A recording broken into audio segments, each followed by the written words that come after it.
My name is James Moffat. I'm Executive Director and Principal Strategist here at Organic. Hello there, I'm Phil Maddock. I'm also Digital Marketing Strategist and Consultant here at Organic. And welcome to Trends in Travel with Organic and Google today. So a little bit of the running order. We're going to start off now just by having a bit of a discussion between us about what we think might be talked about, what kind of trends we've come across in the travel industry, where we think it's going. And then after that, we'll be handing over to Google and they'll be presenting their latest findings and research and insights for us all to listen to and learn from. And then after that, if you're still enjoying yourself and still on the edge of your seat, you can come back and join us and we'll be doing a live Q&A, myself and Phil, talking about some of the points and hopefully answering some of your questions. Okay.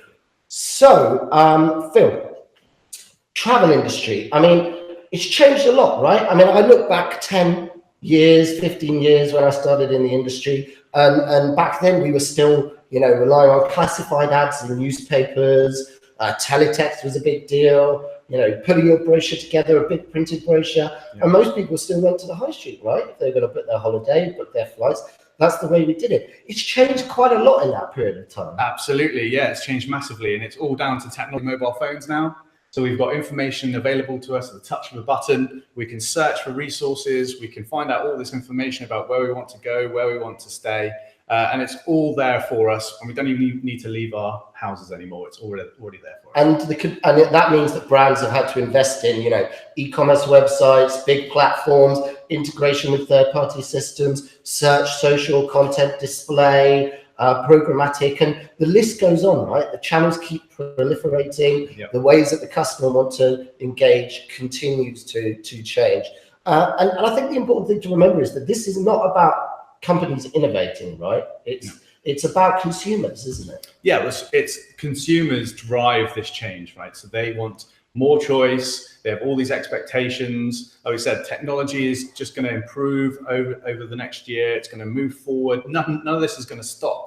It's just going to keep developing and keep growing. So yeah, it's consumer led. So all this information that's available to them, they're going to just want more, and they're going to expect all this a lot more.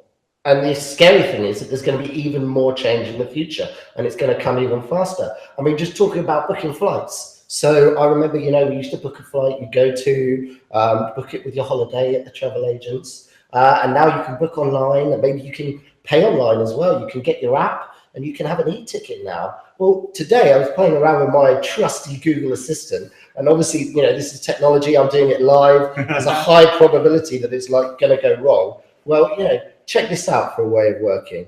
Okay, Google, find me some flights.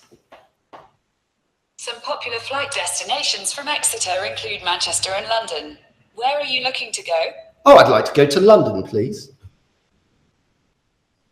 The best way to get to London by car is via A3. It will take about 3 hours and 41 minutes in light traffic. Well, it doesn't always go entirely right. But earlier I was doing that, and not only could it tell you where the flights are, but it told you the price. It asked me what date I wanted to fly, what date I wanted to come back. Yep. It's still early technology, it's still emerging, and they're refining it and getting it right. But the reality is, your phone will be doing most of the booking. Your home assistant will be doing a lot of the stretch work for you in terms of organizing your holiday and your travel into the future. Yeah, absolutely. So as a business, it's integral now for you to start thinking about how you can integrate your website and your content and your information on your site into these sort of services, so that when people are using their voices and they're searching for this stuff on their phones, that your site has a really good chance of being visible and sort of, serving up information to people when they're searching for it. And that involves, building digital infrastructure, utilizing APIs, but it also involves content strategy and SEO. So making sure your content is formatted right and structured right, rich snippets as well. Yeah, there's rich snippets. So there's, you can use structured data on your site now. So you can give Google some really good signals about what your content is about, give Google some relevancy, context. And this allows your site to hopefully feature more prominently in the search results. Of course, one of the downsides of all this information is the sheer volume of choice, right? Yeah. Which is why assistants and technology like that are becoming more and more prevalent, and why consumers are adopting them. There's so much choice out there. You know, one of the ideas I talk about is like the bad trip, right? Yeah. So you're trying to book your holiday, and you go on TripAdvisor, and there's so many reviews there, and some say it's good, some say it's bad. You don't know who to trust. One site, the review, you know, the hotel has 5 stars, 4 on the other, and then you're worrying about the price. Is this the best price I'm going to get, or do I need to get the price from somewhere else? If I book now, will I find it cheaper somewhere else later? It creates a real sense of anxiety for the customer. Yeah, that's right. So the consideration phase now, because there's so much information out there for people to read about, and there's reviews on these different sites, Google reviews and FIFO and TripAdvisor. So having too much information can actually, you know, lead to more stress. So it's up to us to kind of simplify the process, you know, deliver the information that people need right on our sites, so that if people are searching for, you know, best place to go in sunny Devon, then, you know, you're serving up information on your site. So you've got the FIFO review there, you've got some genuine reviews about the properties, about the location there on your site. So it eliminates the need for the consumer to have to go to other sites. You've got all of the information on your site. So transparency isn't necessarily about, you know, giving all of the information. It's about curating the best and right information to provide confidence for the customer. Yeah, that's you know? right. And you know, it's that thing with FOMO, fear of missing out, right? It's very easy with persuasive design techniques in UX and UI to, you know, say, oh, 30 people are trying to book this, book it now. And that might drive urgency in purchase, but it doesn't create a loyal customer, because it creates a stressful purchase. And maybe one of the trends we need to be thinking about is, how do we move to be, you know, creating a more positive experience for our customers, so that we keep the high value customer going forward and into the future. Just talking about that, and talking about, you know, all the data that you need to do this kind of thing. You know, we've had GDPR coming up, we've had the Facebook issues with data at the moment, but at the same time, you know, personalization, it seems to be important, and some customers value it. There's some research that shows that US travel purchasers, holiday purchasers, 6 in 10 thinks that brands should be tailoring the information that they offer based on behavior, past behavior, and preferences. Yeah, absolutely. Well, it makes sense, right? It makes sense because, you know, especially if you've had a past experience with a brand and you've been to a site and you've booked before, so you've got a big family, you want a big room at a hotel, or you need a property that's got multiple rooms, you know, you would hope that that business would then use that information that it knows about you already, and then serves you offers, it serves you information, it sends you communication about these relevant offers, because you want to have a similar experience that you've had before. And you would hope that they would use that information to their best knowledge. And exactly, if you're time poor, right? Absolutely. You don't want to have to go and search through a load of things if, you know, you've already given that information to a customer. Yeah. So, you know, GDPR, getting your data in order, having a single customer view, as long as you can do it responsibly, and you get your messaging right, and the customer can trust you with good security, then this is an opportunity, isn't it, for businesses to be able to better serve their customers? Absolutely. Provide a better experience. Yeah, that's right. So if you've got login areas, so people can it allows the consumer to build a profile on your website. It allows them to give them information about themselves, about the experiences that they're looking for, and then you can cater that experience and your service to that consumer about the data that you've already got. And what about times of year and booking trends and things like that? I mean, you know, I remember going back, I've worked with like so many businesses in the holiday cottages and lettings industry over the years.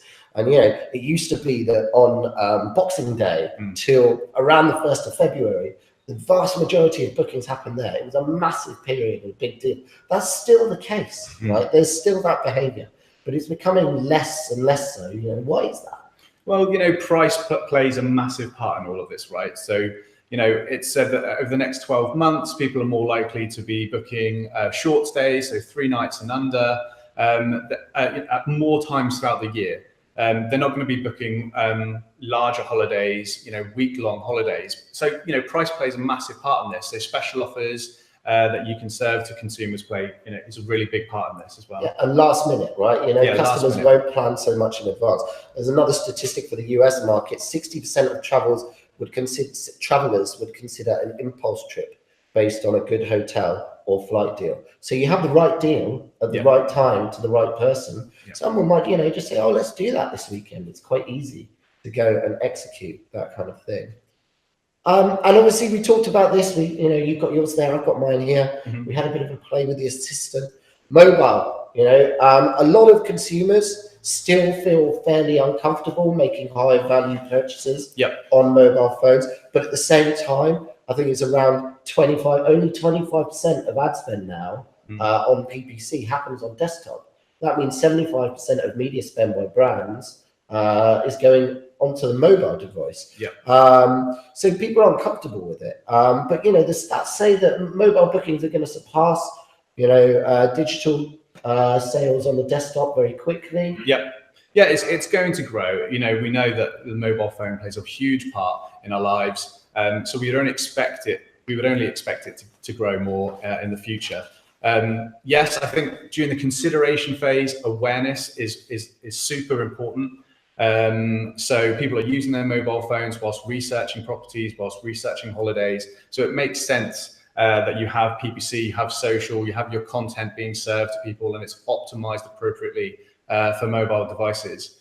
I think basically that the trend will continue with purchases through mobile phones, especially for returning customers. So again, this is about making sure that you're making the best use of the data that you have available to you. You're serving offers and opportunities to people that have already bought from you in the past.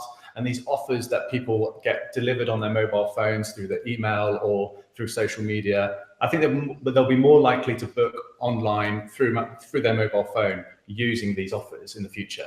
Or their mobile phone will be booking it for them, right? Absolutely, yeah. I think, the other thing people are investing a lot of money in is loyalty, right? Trying to retain customers. Cost of acquisition of new customers is very high. You have to invest a lot to get them in the first place. Higher price point, like in travel, less of an issue, but still you want to retain those customers and keep them coming back. Driving, an anxious, high FOMO level purchase experience isn't going to aid that. So you've got to give a positive experience. But equally, customers are still very price driven. There's one statistic that showed that 2/3 of members of US elite hotel loyalty programs would still pick a different hotel if they saw a better price, despite the benefits and the rewards. I mean, is loyalty dead? Do you think it's still something people should be investing in?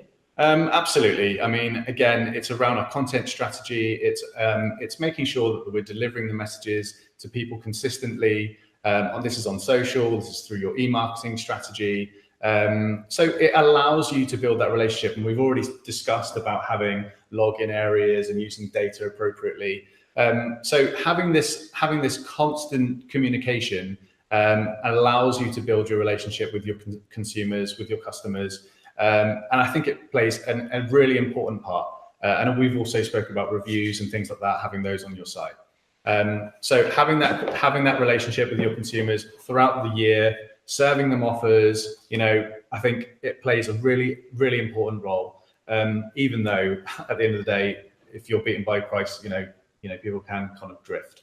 So, maybe investing in loyalty isn't necessarily always about incentivizing, better offers, isn't always about points. Maybe it's about creating a better experience in the first place, Maybe it's about, being more relevant, serving up the right content at the right time, making it more personalized.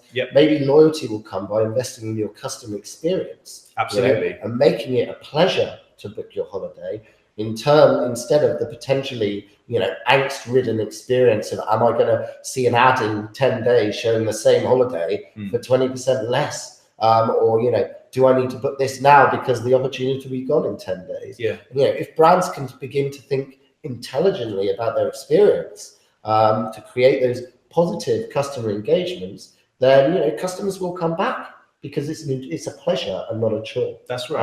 I don't know how you get your mobile phone to come back. Maybe you have to invest in your Google advertising spend. That might be part of it, Phil, right? So it's making sure that your website is mobile optimized, definitely, and making sure that your content encourages people to come back on a regular basis. They want to come back to your site because you're serving them relevant, you're serving them, valuable content, which they want to read on a regular basis. It all plays a really important role. And mobile phones, I've said, will play a large part of it. So making sure that your website and your content is optimized for mobile was really, really important, especially for people in the consideration phase. So there's about 3 minutes to go to the feed. Kicks in with Google. We'll be Exciting. handing over in a minute. I think one question that always comes to mind with me at the moment, especially with customers who are using, attribution, or not necessarily using attribution, certainly last click attribution to justify their return on investment and media spend, is the role of brand, right? So there's a statistic that shows only 9% of US travelers know which brand they're going to book with or choose to do their purchase with before they buy it. That means 90% of people don't really care. They haven't bought into a brand. But we also know, at the same time, there's a trend towards justifying that final click part of the purchase because you can justify your own media spend in that respect. How do businesses therefore go about, building a case for building branded content, investing in brand, investing in visibility to try and build that loyalty?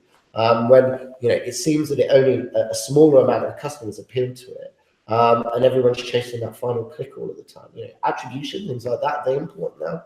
Yeah, absolutely. Yeah, again, it's down to the consumers' right to obviously choose which brands they want to go with. But yeah, it's absolutely important that we start thinking about attribution and that we make sure that our content is aligned with that strategy. And our website and our technology is aligned. If you're not doing the display and the media buy at the top of the funnel, to build awareness of your brand and to make you a considered brand, then your cost of your final clicks, the last click acquisition cost, and the bottom of the funnel, it's going to end up empty, right? Yeah. So you've got to be doing both, and the only way you can do that is to have good measurement in order to support that as well. So there's just a couple of minutes to go. I hope Phil and I have kept you semi-entertained while we wait for Google to kick in. We're going to love you and leave you now and hand over. Just want to say thanks to Phil for taking his time to chat to me today. Thanks to the guys for organising it. We hope you enjoy your time with Google on the Trends with Travel. We're about to hand over now, and we'll see you afterwards where we look forward to chatting to you and answering some of your questions. Thanks. Cheers, guys. Bye. Good morning, guys. Welcome to Google Partners Connect Live. How are you all doing today? Hi, my name's Hannah. I'm an account strategist with the UKI agency team. And my name's Gabby. I'm also an account strategist working alongside agencies across the UK. In the theme of travel, we thought we'd kick off by sharing where we're both going for our summer. So I'm going to the US this summer with my parents, going down the West Coast. And I'm going to the UK, not the UK actually. I'll be going to the UK, but that's not as exciting as Hannah's destination. I'll be going to Greece for one of my best friend's weddings, so that should be pretty exciting. Brilliant. So let's make a start with the content today. So just for that, brilliant. So guys, as Hannah mentioned, so today we're going to talk to you about the 2018 UK trends in travel. So we've got plenty in store for you today. So first of all, this is what the agenda looks like, so you know what to expect. We'll be starting off with the travel economy today. So what do we have for you today? Essentially within that is vertical trends, looking at what we've seen happen in the past years, and also looking at consumer trends, so the importance of mobile, etc. Then moving on to the second part, we'll be looking at planning for summer seasonality. So what does that mean? It's essentially we'll be giving you top tips on when you should start planning and what you should consider when you're planning. The last section will be we'll be introducing the travel marketing framework and giving you insights how to effectively participate in the travel user journey. And finally, we'll be doing a live Q&A. So please, if you've got any questions, this is the handle. So submit them on Twitter, social media, and the hashtag is hashtag UK Partners Connect. So we'll be on the lookout for your questions, okay? Awesome. So kicking off and just taking a step back from the travel industry. So let's look at the internet and what has happened over the past, let's say, decade. So if we look at how consumers' behavior has evolved, mobile has definitely become at the very, very forefront of everything that we do. We're very much in a mobile first world. If we look at everything we do, from reading our emails, going on YouTube to watch videos for fun, posting on social media, using your mobile to get around in cities, we're very much dependent and reliant on our mobiles to do certain tasks. And when we look at the travel industry, that's very much the case. If you look at what we do as consumers when we're either researching or planning our trip, we very much rely on our mobile. If you think about it, it's the travel industry, it's a mobile first and on the go experience, whether that's researching to look at flights, for example, whether that's looking at hotels, even then when you're on your actual holiday, looking at posting pictures on social media, looking to get around. So it's something that we need to bear in mind as marketeers, to make sure that we've placed mobile at the very forefront of everything that we do, and give mobile a bit of love and attention. So let's look into some stats here. So again, as I mentioned, mobile is the primary thing to go to for consumers when planning.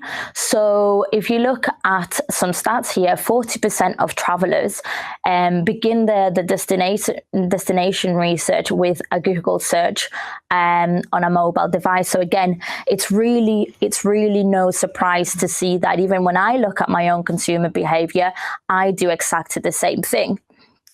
Even as well, just to delve deeper here, mobile is also evolving how we book. So just to reiterate my previous point, again, mobile has grown so much over the years. If you look at on the left-hand side, we have 2015. On the right-hand side, we have Q2 2016. And look at the figures here. Look at the growth across mobile, 5% increase year on year. And when we look at other devices, they're very much declining. So look at tablets, that's not as strong as mobile. So what does that mean? Awesome. You've told me that mobile is the platform to be on. What does that mean? So a couple of things for you for advertisers. Number one, make sure that you're giving mobile the love and attention it deserves. So what do I really mean is, look at your mobile assets. Make sure that your mobile site is fully optimized, and make sure, so two things for that. So make sure that the user experience is as it should be. Make booking simple. Make help the user find the things they need to find easily. And number two would be looking at your site speed. So make sure that your site isn't taking too long to load, because we don't want people to bounce off. People get frustrated. So give mobile the love and attention it deserves, to make sure that you're capturing that initial intent there. So let's move on to the next section here. So, and again, just taking a step back from mobile and looking at the growth of the travel industry as a whole, okay? So we can see from the previous stats that mobile is growing across the travel industry. And even if we look at the travel industry on its own, it's also growing. So on the left-hand side, we can see the domestic value, and on the right-hand side, we can see the overseas value. And you can see there's tremendous growth right there. From 2014 to 2016, there's been an increase at both the domestic level and overseas. So what does that mean is, there's plenty of consumers out there, and it's a booming market. So what we've got in store for you today is essentially tips and insights on how to capitalize on the growth of the travel industry. So I'm going to take it over to Hannah now, who will delve a little bit deeper into what's happening in the UK. Thanks, Gabby. So yeah, that's really positive to see that we're seeing that growth. And that's happening despite quite a challenging backdrop. So over the past few years, we've had quite a few environmental, social and political incidents, which have created quite a difficult backdrop for travel. When we hone in a bit deeper on the UK, let's look at Brexit. So since Brexit was announced in 2016, there's been a lot of worry about this. As you can see on the slide here, we've got what we call the Brexit Worry Index. So this is looking at themes such as Brexit, exchange rates, inflation, immigration. And what this shows is that since Q3 2016, users have been quite worried about this. But positively, since then, we've seen a decline. And so looking at Q1 2017 into Q2 2017, it's become less of a major concern for consumers. So what does this mean? Okay, so it's showing that travelers are still willing to book, but because of the climate, they're just doing extra research to ensure that they're going into it feeling confident. So if we dig a bit deeper into this, we found that 55% of people are looking at spending more time on travel websites and apps that will help them save money on their holidays. And 31% of people will book an all-inclusive package to help them monitor spending on holiday. So the two key themes there are about saving money. This is top of mind for consumers. Then we look here, we've got 29% of people are worried about the consequences of a travel company they've booked with going bust. So again, it's having this trust in the companies. So these are all things that are top of mind for consumers. So despite this, though, we're still seeing consumer confidence is high, which is brilliant. So 66% of travelers are still planning on spending more or at the same time or more on their 2018 holiday as they did last year. And this data comes from a survey that we conducted in December of 2017. So this data is really fresh, really great insights for you to be taking on board. When we again dig a bit deeper onto this, we found that people are focused on going abroad. So 47% of UK travellers are planning on spending the holiday mainly abroad in 2018. So this is a really huge figure, and this is great if you're an advertiser operating in different markets. We also found that people who tend to take short-term trips are now extending those trips. So a large portion of those who took 1 week holiday last year are planning on extending it to 2 weeks next year.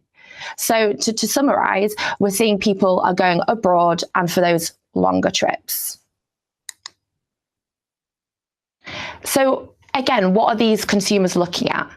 If we go to the very start of the travel booking process, which is the getting inspired and the planning stages, this is where we found that price was important for consumers. So price was the thing that was getting people in.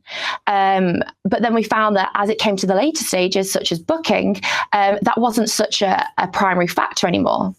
So for you as an advertiser, this is where you can think, let's get price in our ad copy, or making that message really clear in the first stages of your advertising. We then found that late bookers are less decisive. So those people who, haven't decided where they want to go on holiday yet and decide to go within, a few weeks, they're not sure where they want to go. So they're open to different possibilities and different locations. So when we look at the consumer, they're tending to do a lot of research. So where do they look to research? Well, the first step is going to YouTube. So the great thing about about travel is that lots of advertisers have great imagery, and you can really show beautiful beaches, beautiful hotels, great tourist attractions. So I know personally that when it comes to booking my trips, straight to YouTube to look at those great travel videos. So for example, coming to my trip in America this summer, I'll go to YouTube and I'll search great beaches in San Francisco, or great restaurants in San Francisco, and really get inspired. The next stage is then when we go to Google search. So, we've been inspired, but we need to know a little bit more about that trip. So we'll go to Google search to find out hotels in San Francisco, best time of the year to go to San Francisco, best tourist attractions in San Francisco. Even as well, like the best restaurants or anything as such, because you want to be prepared for your trip. So that's why you'd use Google search to make sure that you're fully prepped and you have the best trip that you can. Exactly. Lots and lots of research taking place. Then the next stage we're looking at is then looking at maps. So even before the trip, you might have found that hotel, but you want to know how far it is, or how close it is, to the beach. So you look on Google Maps, or how far away it is from the airport. Similarly, you'll be using this as soon as you get to your location as well. So, a lot of us rely a lot on Google Maps to be able to navigate new cities, and that's where we'll be using this. Fourth step, we're looking at apps. Again, we'll look at using apps before going on the trip. So downloading flight apps, hotel apps, so that we've got a location with all our information in one place. And similarly, when we're on that trip, we'll be relying on those apps throughout. And then that final step is looking at Gmail, so our emails. So once we've booked everything, our emails are the hub of where we get all the information sent from all the different advertisers. And we're constantly looking on our emails, both leading up to the trip and when on the trip. So what does that mean for you? And if we take a look back at this slide again, this means that a customer is looking at all these different platforms to get their information for the trip and on their trip, which means that we then have really strong intent signals of what a consumer is wanting to do. And that means that you, as advertisers, can use these intent signals to target the right user at the right time with the right message. Awesome. So just to recap, what is a consumer like? They're a cautious optimist. So there's a lot going on in the climate at the moment, which means that they need to do a lot of research, which they're looking to Google to make that research. But once they're informed, they're still taking those trips. They're still taking those longer trips to abroad countries. It also means more and more mobile. As Gabby mentioned, it's right from the research stage to the booking stage to the trip stage. Mobile is a crucial factor throughout. And finally, it's a multi-platform journey. So consumers are going from all different platforms to get information for the trip and on their trip too. And yes, if you have any questions at this stage, please head to Twitter and ask us the questions using this hashtag here, UK Partners Connect, which we'll be answering all at the end. Awesome. Right, thanks a bunch, Han. Really important points right there made by Hannah. Definitely, it's important to know how the sentiment is across the UK, and essentially some of the ways that we can capture our key audience. But we'll delve a little bit deeper into that in the coming slides. And I do apologise. I realised my microphone was off earlier, so hopefully you heard me okay. Awesome. So let's kick off into planning for UK seasonality right here. So as you can see here, so we're at April at the moment, and we're about to go into one of the peak seasons, which is in the summer. So granted, there's still a few months left, but we need to plan effectively. So what do we see coming is in summer season concentrates 36% of the yearly travel search volume. So what you can see here is certain verticals, so let's call them sub-verticals within the travel industry, peak at different times of the year. So let's concentrate in summer, let's concentrate in July, and let's look at essentially some of the key sub-verticals that peak. So we can see that package holidays, last minute package holidays and car rental are two of the sub-verticals that we see spike across this time of the year. So what does that mean for you guys? If you do know that you have any offerings across these particular sectors, then do really capitalize on this time of the year, because that's when a lot of the consumers will be doing their research and going away, essentially. So granted that brilliant summer season is not the only time of the year that we see a travel spike. If we look a little bit closer into, let's take a step back from summer for a second and look at the calendar year from January to August, and so not quite the calendar year, but let's look at a big chunk of the year, and let's look at the different sub-verticals that spike. Obviously, we know that December and January time, there's a huge spike as well, and we shouldn't neglect that. What do we see spike across those times is look at airlines. So people will be researching for flights and accommodation, equally looking for hotels, hostels, etc. Also car rental, it's up in there. And so we shouldn't just focus, and when we're planning for seasonality, we've got some great insights for you for summer, but also for the winter time, which is equally as important. And just to reiterate my previous point, when we are looking at summer 2018, there's definitely those sub-verticals that I alluded to, and also peripheral spend across other areas like car rental, as I mentioned, and travel insurance. So again, this is awesome, that's brilliant, but what does it mean is essentially, reiterating my previous point, if you do know that you offer certain offerings, make sure that you highlight that on your website. Maybe it hasn't been a huge area of focus for you, but there's definitely a lot of demand in the market. So capitalize on that, because it's key, and we shouldn't neglect those times. So we'll be moving on now to the next section, which is participating in the user journey. So I'm going to take it over to Han, who will delve a little bit deeper into that. Perfect. Thank you, Gabby. So you may be thinking, great, I know what the consumer's like. I know what the backdrop for travel is like. I also know when my company is going to be peaking, but what can I do with that information? Well, if we take a look here, we're going to talk you through now the travel framework for marketing. So a really nice thing about the travel vertical is there's really 4 key steps into someone going on their trip.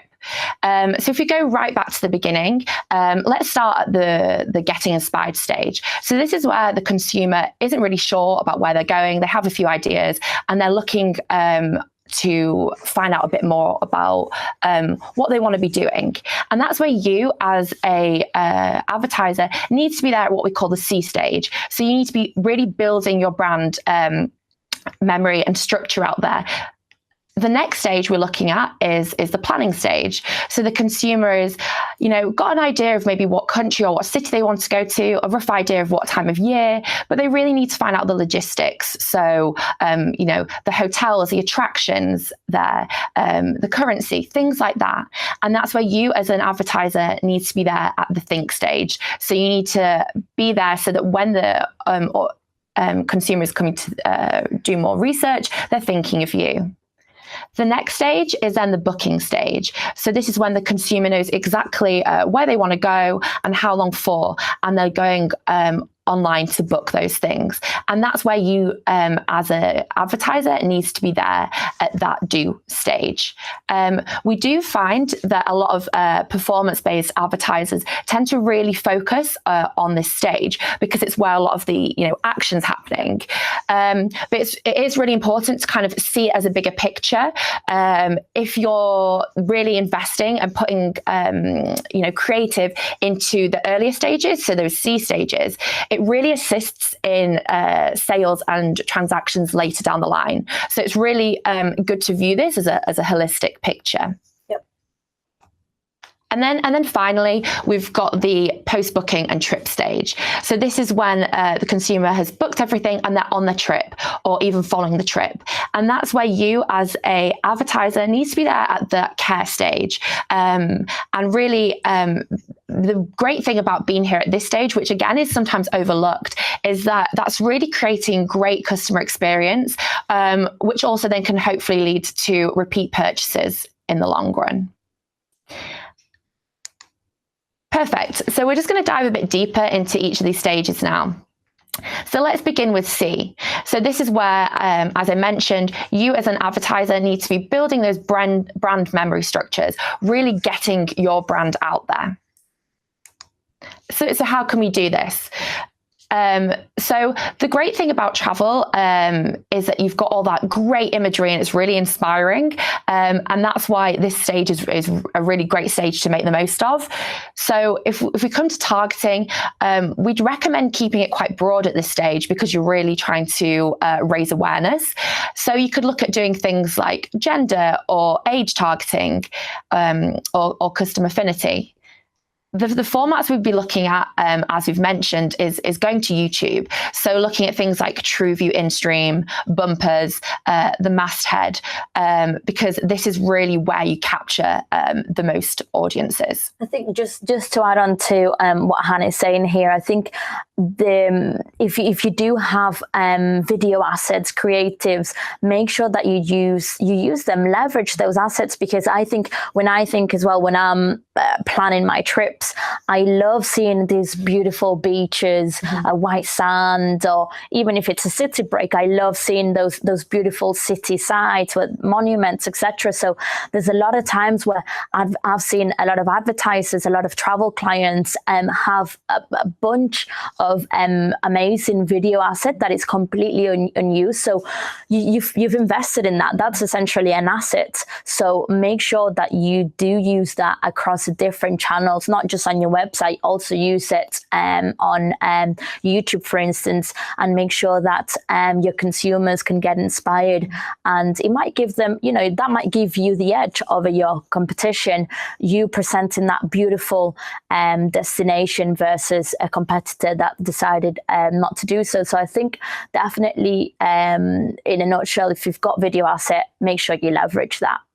Yeah, that's a great point, Gabby. And I think it's travel where this vertical really is a vertical this really shines through. You can't really get that as much in the other verticals. Yeah, and just a quick note as well to add is you have so many different YouTube ad formats to choose from. Some of the ones that Han alluded to, but also relatively new formats like YouTube for Performance, for instance, are very action driven. So you can create call to actions and to make sure that you're seeing a result of the back of that video. I'm sure your Google partner agencies will give you more information on that, but that's a pretty suitable format to use for those really performance driven advertisers.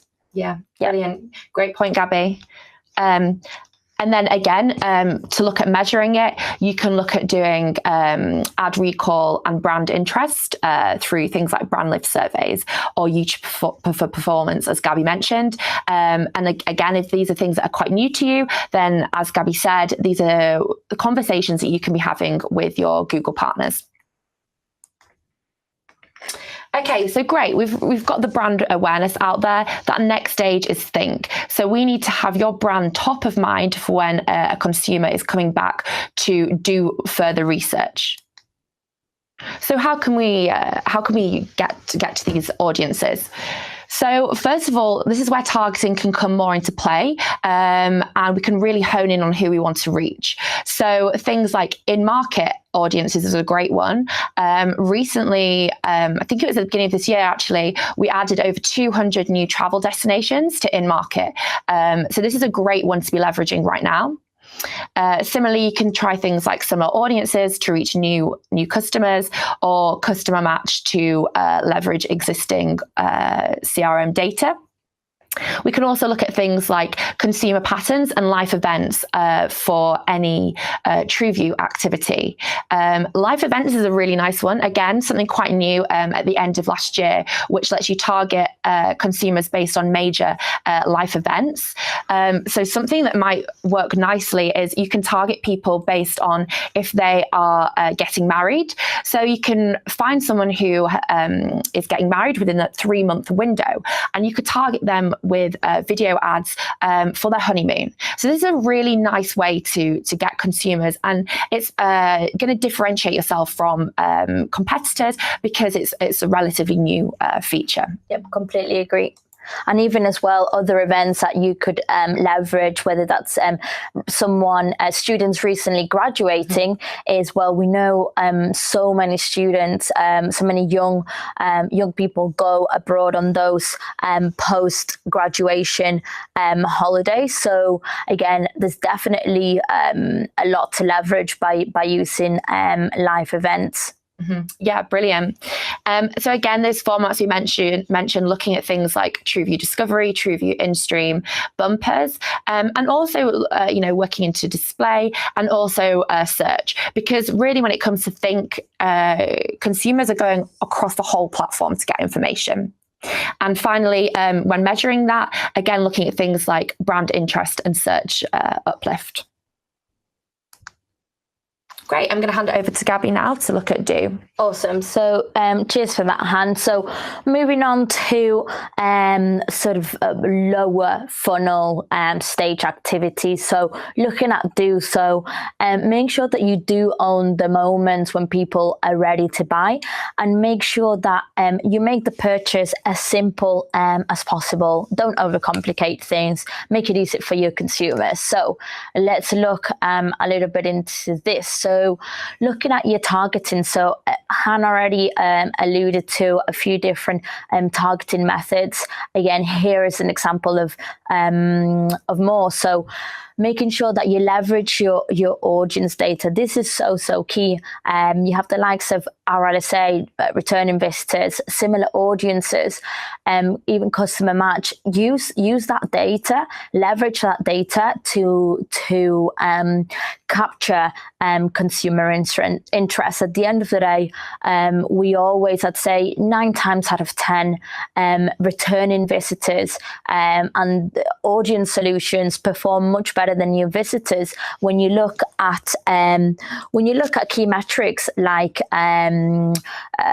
cost per sale, conversion rates, etc. They really do outperform your new visitors. So make sure that you're leveraging that data. Now let's have a look at the other things as well that you can do when we look at formats. Again, whether that's YouTube activity or search activity, leverage those different channels. When you're looking at measurement, again, make sure that you're measuring the right KPIs and looking at the right metrics as well. And finally, look at your assets. So this refers back to the point that I made earlier on about mobile and your site. Make sure that it's fully optimized and that it's ready essentially to give your consumers the best possible experience that they can have. Awesome. And then finally, the care stage. So Han referred to this earlier on, and we really do need to give love and attention to those consumers that have been loyal to us. So surprise, reward them to encourage repeat purchase. So what does that mean is send a personalized message on with Gmail ads, for instance. That's a good platform to use. Use customer match. So again, this is data that you own as an advertiser. Make sure that you leveraging that, and speak to them in a personalized manner. Offer something unique and to your regular customers, and tempt those repeat purchases. This is something that we alluded to earlier. There's so many, the travel, when you look at the travel industry as a whole, it's a very saturated industry. There's a lot of players. So you need to think about the different things that you're going to do to make yourself stand out. So this is a great way to do so. Just give love and attention to the people that have proved to be loyal to your brand, to your service, in order to encourage repeat purchases. At the end of the day, and again, this was in Hannah's content earlier, people love to go on holiday. They do it multiple times a year. So make sure that when, in 2018, you give love and attention to those consumers. So then in 2019, next year, and so on, those people think of you when they're going to book a holiday. So it's all about, pushing the lifetime value of those consumers. So it's key. And just to recap, the framework for travel marketing. So I'm not going to go into detail again, because we've already done so. But essentially, just a quick recap here of the different planning stages. Starting off with getting inspired. So building new brand memories, working on your upper funnel activity, whether that's video, display, etc. Leverage those assets and make sure that you wow your users and your audience. So secondly, moving into the planning, make sure that the audience is thinking of you. Make sure that you're there when people are searching for where they want to go on holiday or when they want to buy a flight. Moving on to booking up. So be there when those consumers are ready to buy. So again, make sure that you're leveraging the likes of your RLSA list, your similar audiences, because at the end of the day, that's where you're going to see great ROI. And finally, giving love and attention to your consumers that have been loyal to you. It's key. So brilliant. Just quick one here, guys. We'll be answering questions really shortly. The hashtag is UK Partners Connect.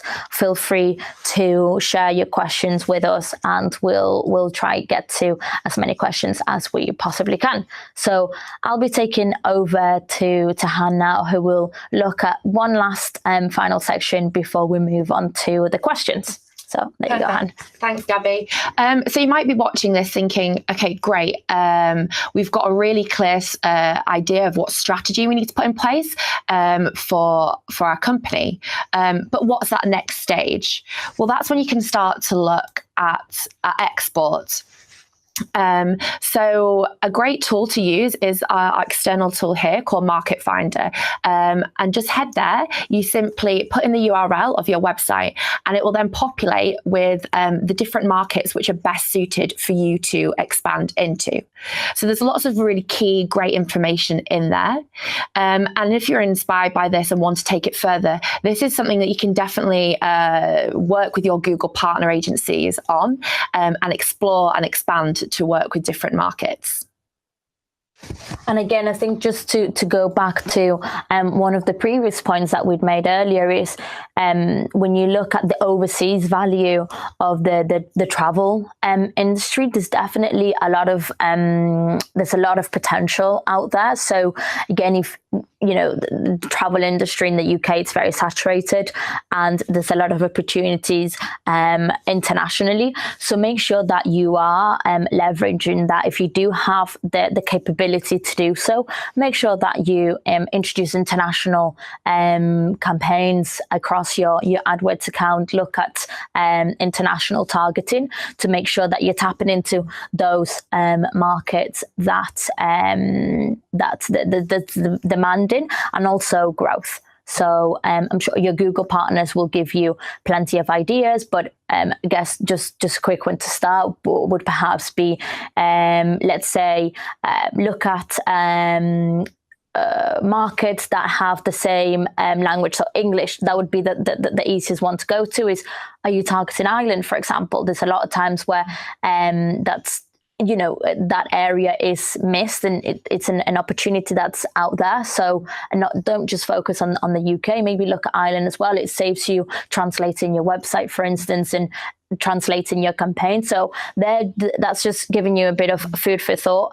Again, your Google partner will give you plenty more insights on how you can do that. But those are some great ways to get started. Yeah, that's a great point, Gabby. And we also find that the data that comes from this tool, a lot of the time identifies markets that the advertisers that we work with hadn't have thought of before. So it's a really great place to start and bring up those new conversations. Yeah, absolutely. Brilliant. So next here, so thanks, Anne. That's pretty much the end, guys. So we hope that you enjoyed the content. We included plenty of insights for you today around the UK travel industry, all very high level to let you know, to inform you of what's going on, and also looking at the different ways on how you can capture the consumers at the right time and at the right place. Plenty of insights for you to think about. Make sure that you're leveraging your Google partners on this. Again, these are the experts. They know how to efficiently run campaign, whether that's search, display, video. They know how industries can essentially operate and how they fluctuate on a monthly or yearly basis. So make sure that you do leverage the experts. At the end of the day, they're the ones that are going to create strategies and campaigns that are going to get you the best ROI they possibly can. So, yep. That's essentially us for now. So just one last reminder, I'll put it on the screen now, is submit your questions on Twitter on hashtag UK Partners Connect. Now let's have a look at some questions that we've had come through.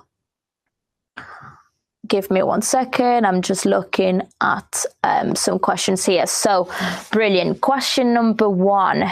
It is, let me read that out. So if you had to choose one best practice going into the summer travel season, where would you recommend we start?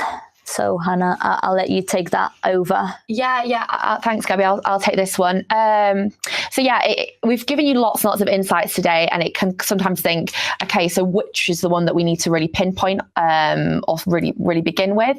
And I think the first step would be audiences. So audiences are really important to ensure that we're targeting the right people with the right message at the right time.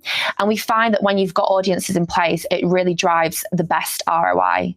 So if we look at the more performance-based audience strategies, because I know we've talked through quite a lot today, but if we look at those ones that are lower down the funnel, beginning with in-market and custom intent, which is a new audience feature which came out at the end of last year.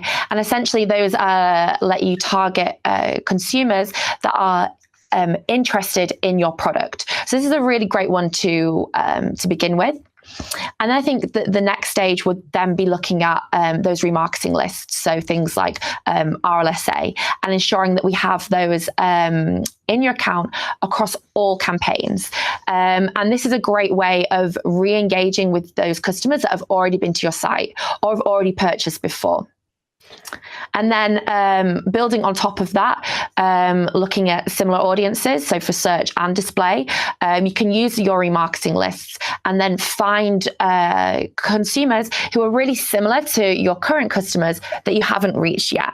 And And so they're the really effective strategies we see when working with our advertisers.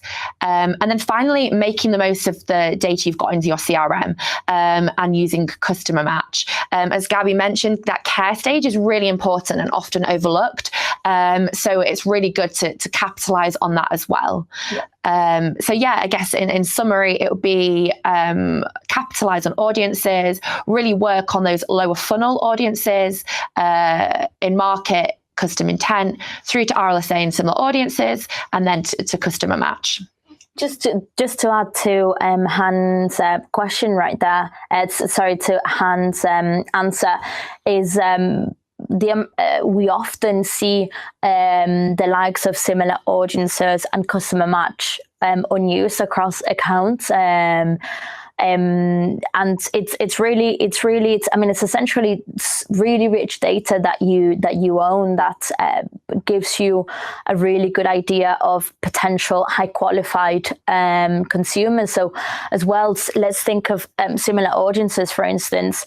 When you're thinking of your consumer acquisition strategy, that's a great way to do it. And if you were if you were just looking at search, that's a great way to do your consumer acquisition, because similar audiences, these are visitors that haven't necessarily been on your site, but are highly qualified based on the data that you already own, your marketing lists. So it's quite often that I see these lists underused. So make sure that you do use them, apply them across your search campaigns, display campaigns as well, and make sure that you're gathering enough data to then be able to act on it and bid to value where relevant. Mm-hmm. Yep, I think that's that in a nutshell. Let's take the second question. So looking at time here, I think we have time for two more questions. So the next one is, hi guys, can you give us advice on when we should start the framework for travel marketing in relation to the peak? So brilliant. Actually, the previous question it's a great segue into that. When I said make sure that you leverage that data, you need to think be timely as well. So deploy those audience lists with plenty of time. Essentially, what you want to do is be able to gather enough data to then act on it and bid to value where relevant. You might actually find that some audience lists are not working as effectively as you thought they were. So you need to have plenty of time in anticipation to the peak. To be able to when the peak does come, to be able to make sure that your performance is as great as it can be. And then the other aspects as well that you could be looking at is working on your display upper funnel activities. So again, whether that's YouTube, for instance, or Google Display Network, make sure that you doing that in advance. So okay, we saw the huge peak in July.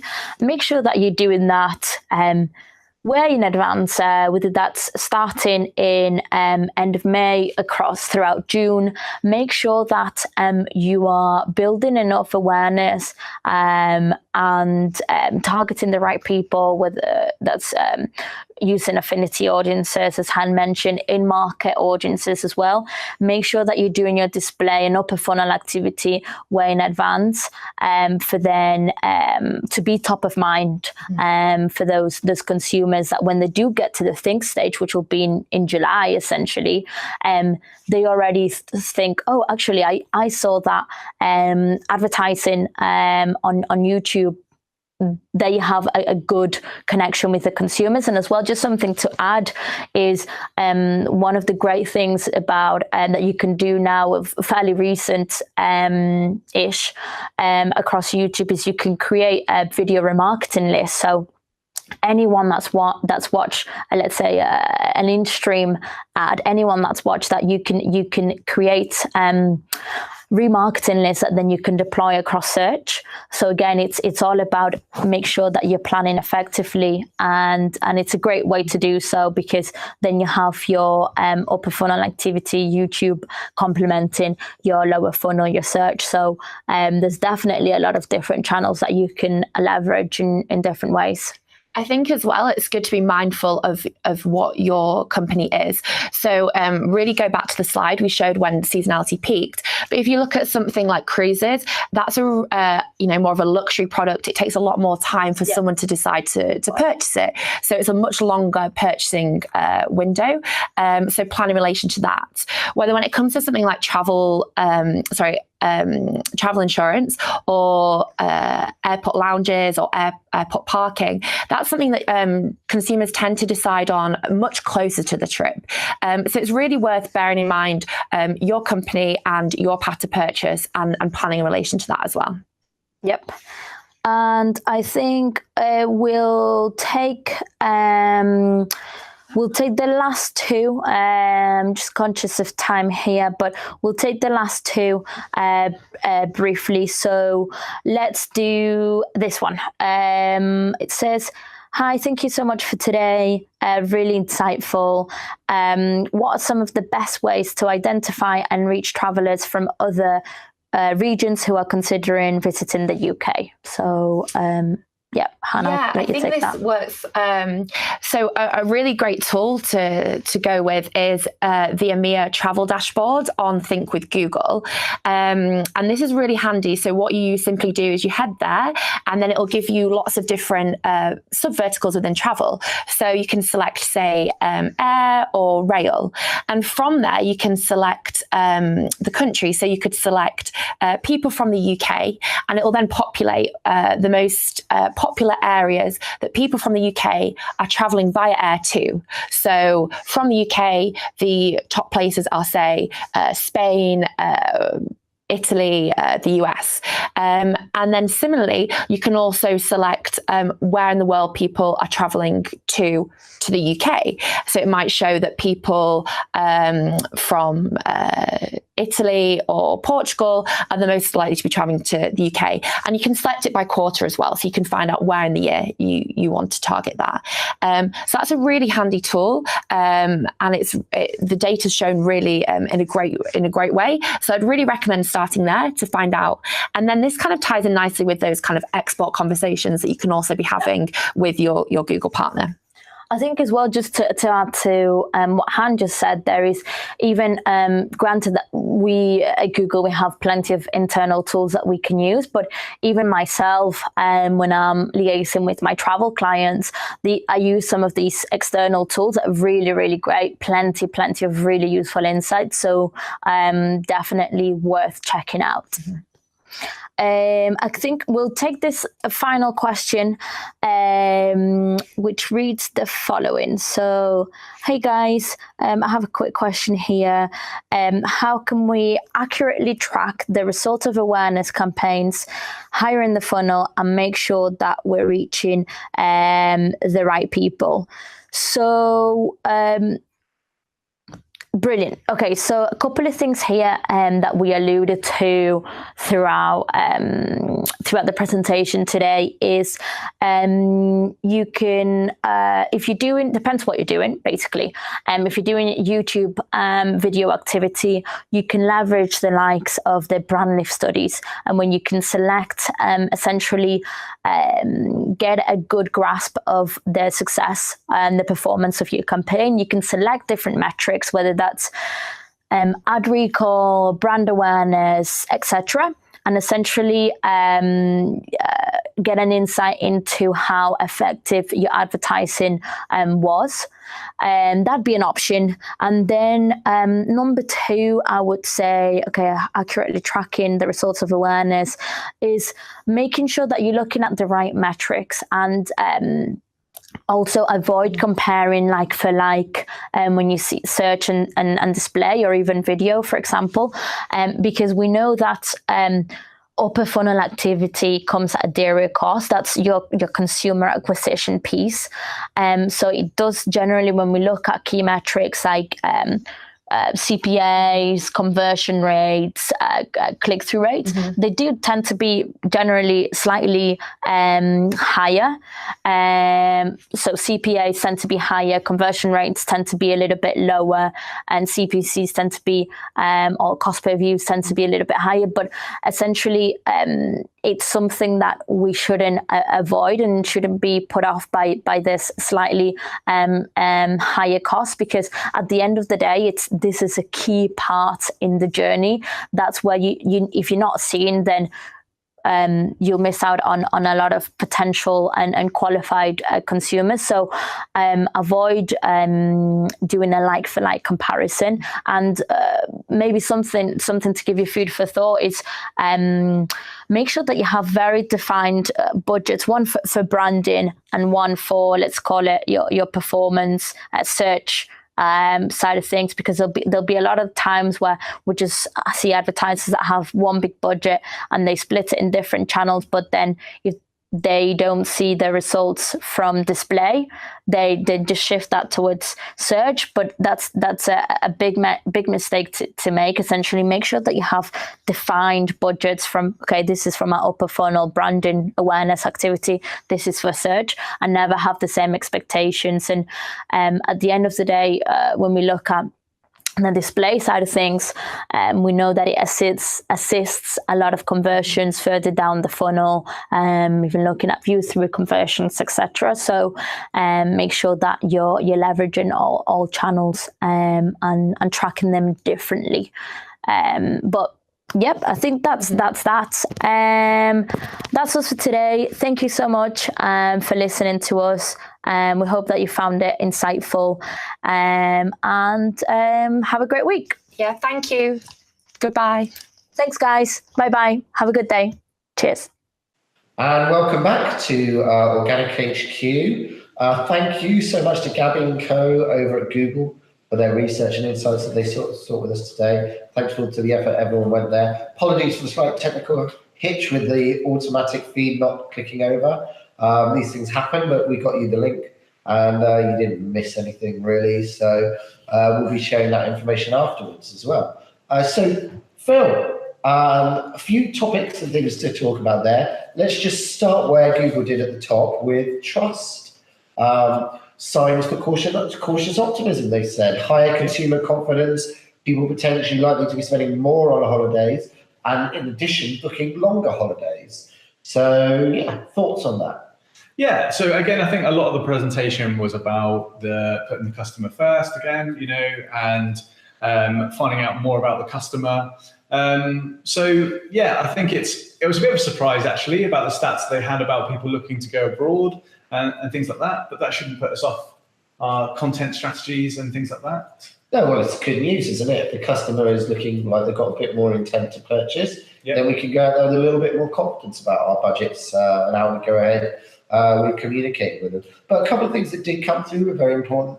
I think they said at the beginning, focusing on price at the top of the funnel. Price is very important in terms of getting initial awareness and getting them to start thinking about the process of booking, but it is less important at the point of conversion when customers are more interested in adding added value to their experience and their booking. So in terms of designing your customer experience, I think that's quite important. And they said that people are using multiple platforms. So they're using a lot of apps that they're downloading before they travel to navigate the environment that they're going to locally. So maybe offering services there that you can about local destinations to customers. Offering your own app is a really one idea to think about. Making sure you've got your content embedded within apps that are also on the market already, such as maps and local areas to visit and places to dine out and things like that. And obviously, if you've got services such as spa days and things that you sell when they're on holiday, added value services, there's an opportunity to sell to the customer after that initial point of purchase as well. So around those apps, I think there was a lot of talk around sort of simplifying the process. So what we talked about in our introduction as well is around trying to simplify the process, not make it too complicated, and using these apps in order to reach your audience at the right time with the right content is a way of doing that, is a way of simplifying that journey. And in addition to that, after booking, following up with emails that are personalised, that provide them with value information about what, when, where, how, additional recommendations, you know, the role of email in that. Ultimately, I think the key message there is customers more optimistic, likely to spend more money, maybe go on longer holidays, but very importantly, that they are multi-platform in the way they behave, right? Yeah. So they work, you know, they'll use apps, they'll research online, on their mobile, multi-device and multi-platform. And if you're not thinking about how you target and join that data up, you're missing a trick. And that's certainly something that we can help you with and talk to you about going forward. The second point that came up, Phil, was seasonality. Yes, very interesting data that they showed, actually. Yeah, it was. It was really interesting to see how with the Google Trends, how at different times of the year, seasonality for different elements of the holiday or travel and tourism peak. So you have car hire at certain points, flights at other points, and things like that. And you know, that can feed into not only your advertising, but also your content strategy. Yeah, absolutely. So taking a look at seasonal trends, taking a look at what people are searching for at what times of the year can certainly go about really informing you and informing your content strategy. It was really interesting to see the peaks in the year, in April and July, around, you know, packaged holidays, last minute offers. Again, so that there is still that need for that content, that need for you to have the right visibility at the right time. Yeah, and you know, you can even go so far as start to personalize your ads, but also your website landing pages. What messages do you lead with on your homepage is also, and really target your content in your emails and your direct comms that to mention, you know, what is more likely to be of interest to the customer at that time. Yeah. Another element that came through is, you know, thinking about the whole user journey, right? And if you guys aren't thinking about planning your media spend, but also your messaging and your, you know, your assets around the entire customer journey. Google use their own model, See, Think, Do, Care model. There's a million models out there. You know, then you're not really getting the right message at the right time to the customer. You know, people start off looking for inspiration, and they're doing the planning and the functionality. So to begin with, imagery, Instagram, ideas like that are very important top of funnel. Then moving into YouTube and Google products as well. Absolutely. And then moving into the planning phase and having the right tools, the booking tools, you know, apps, managing your booking, and then post-booking, being able to gauge and add value as well. So, you know, a real emphasis on being customer-centric and customer journey-centric there. Yeah, absolutely. So centric focused, thinking of the user, thinking of what they're searching for, thinking of times of year that they're doing it, you know, so again, this all feeds into your content strategy really well. You know, you've got to think of the different phases of the customer's journey, the awareness phase, the consideration phase, and then the thinking about the purchasing, and then obviously the purchase of the holiday. So all of these different phases need to be catered for with your content and your social media strategy content as well, because it all feeds in and it just allows you to feed the customer through the journey. It's interesting, Google emphasized their framework, right? Now, most people find frameworks a little bit boring. Personally, I'm a big fan. I'm a big fan of a good framework, and I can talk about them all day. Yeah. I think it's important to talk about why using a framework, it doesn't really matter which, you know, as long as it's customer-centric, is important. And I think it's about complexity of the journey, right? Yeah. So not only have you got multiple channels and thousands of customers, millions of customers all doing something in a different way, different channels at different times, they all expect a positive experience. But also you've got things like targeting and retargeting and, you know, building in your ads into that, your email layer into that, making sure you've got your on-site messaging integrated in that. Yeah. So there are many moving parts in your team. There are many moving parts on your channels. There are many moving parts in your ads, and really having some kind of framework and structure to measure, to manage that complexity breaks it down and make it so much easier. There's some great research from McKinsey that talks about how you can, you know, use how execution, good, you know, what's the word I'm looking for? Good strategy, progressive strategy, and a really good effective management framework for execution is how you get the edge over your competition to be more productive, to execute better and get better results. Yeah. And Google provide a lot of tools that are good at mapping down the customer journey, right? You know, more products and more intelligence. They were talking about Brand Lift, which is a great product that you can use on YouTube to deliver your brand message and measure return on investment. And life events, a really nice way of targeting. Yeah, absolutely. So I'm planning to book a honeymoon and go on holiday. So your options now for targeting customers with more information about them are better than ever. I think we have to do it in a way that delivers value and a positive experience. I think the last point we'll talk about is, you know, or let's call this a penultimate point. The penultimate point is metrics and KPIs. Yes. So they came up, she said, make sure you know your metrics and KPIs.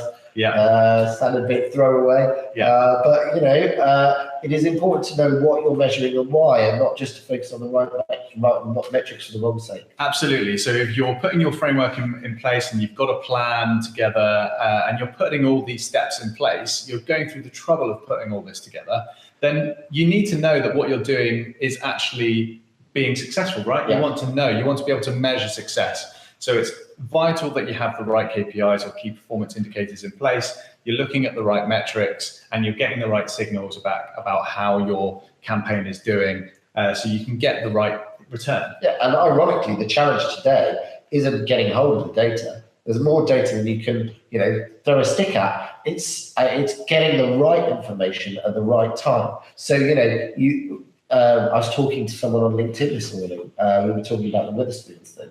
That happened. And they were like, oh, you know, social media doesn't deliver ROI. I was like, well, I've seen it deliver some amazing ROIs. You know, we were talking about a couple of opportunities yesterday. Yeah, we were saying, well, okay, what are the right metrics to be measuring? Because reach, you know, what is reach? What are likes?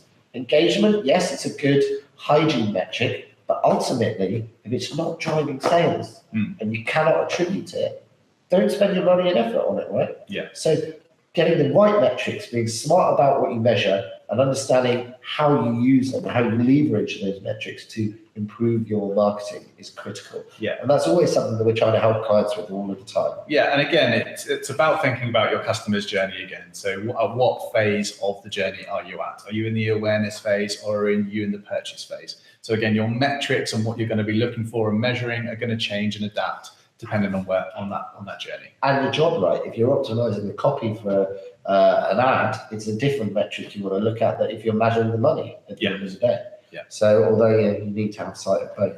I think finally they talked about the care phase and how you look after your customer, right? And I think this is something we've always got to remember, and this is something we came back to at the beginning, is we're building customer experiences here, right? Yeah. We're building new customer experiences. And we might want as many people to convert as possible, but scaring them and panicking them and driving anxiety because they think if I don't get this now or if I book it, I'm going to get the wrong price is not going to make loyal, happy customers. No. You need to design your experience to make it a positive and enjoyable one. And that means, you know, thinking about how you engage with customers afterwards, maybe about things like doing price promises, things like that, you know, adding value all of the time. And building in your marketing into your product experience. Absolutely. They also talked about new opportunities and Market Finder. Have you used Market Finder before? I haven't used Market Finder before. I did check it out during the talk, actually, just to give it a go. And it was quite good. It was just a new way of being able to surface data which is relevant and contextual for your business. And it shows you markets overseas potentially. Yes. That's right, and it shows you, potential opportunity for you and where you could be concentrating your business. That's another job that our analysts don't have to do here, right? Yeah. We can concentrate on other things because there's plenty of jobs to do. That's right. So I think we're going to wrap up now. Phil, what do we want people to do? We want you to subscribe to our channel, please. Like the video if you've liked the content that we've been talking about today. Please comment in the section below as well. If you've got any questions at all, please use the comment section, or you can contact us at info@theorganicagency.com with any questions you might have. But thank you so much for taking the time to listen. We really hope you got some insights out of it. We'd love your feedback because we're going to be doing more of this kind of stuff, and we can only make it better if we get your feedback. And we'd love to talk to you. messaging and chat is great and emails are exciting, but real human contact, that old-fashioned exciting thing, we like a little bit of that, and we like to engage with our customers and help them as much as possible. So from me, James, thank you and goodbye. And from me, Phil, thank you very much. Goodbye. Have a great day. Cheers. Thanks, guys.